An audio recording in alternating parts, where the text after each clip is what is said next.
Okay, question 4, Waterworld. We're going to have a quick look at this pie chart. It shows the causes of river pollution in the USA. You can see the large blue section, the most prevalent one, is agriculture. And the question says, outline one way agriculture causes river pollution.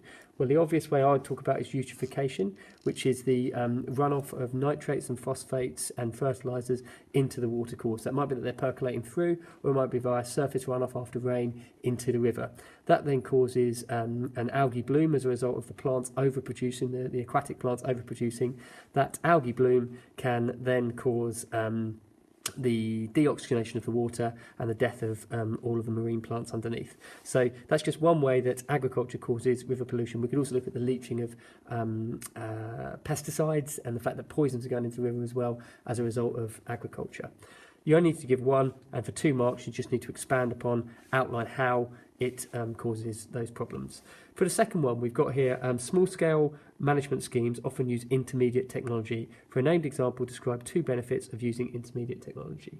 Well, we know that intermediate technology, sometimes referred to as appropriate technology, is small-scale, low-technology, low-cost technology which is appropriate for a community.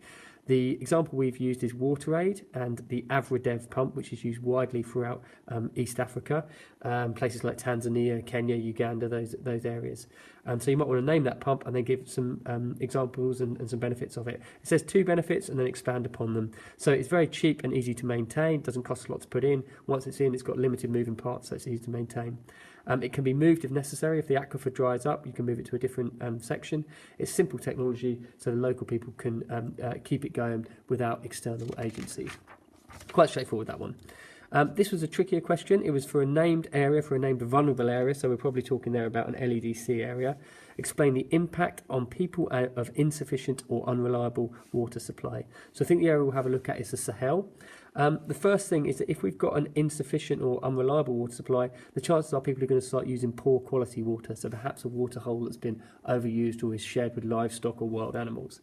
That's inevitably lead to diseases, things like cholera, dysentery, diarrhoea, those waterborne diseases, so that's going to have a big impact on the health of society.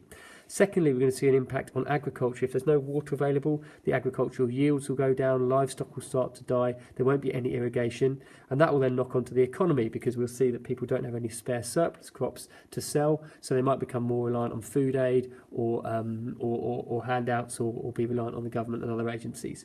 Next thing, we might see migration. We might see people having to walk further as a result of their insufficient water supply, and that's going to impact things like education. If children are walking to get water, they're not walking to school, and they're going to miss their education. That then has big impacts on society later on. Lastly, we might have a shortage of water supply for industry. That might then again hinder economic output, and that's a problem for these very poor communities as well. So 3 or 4 ideas there which you could expand upon, given examples of the Sahel region, which would get you the 6 marks.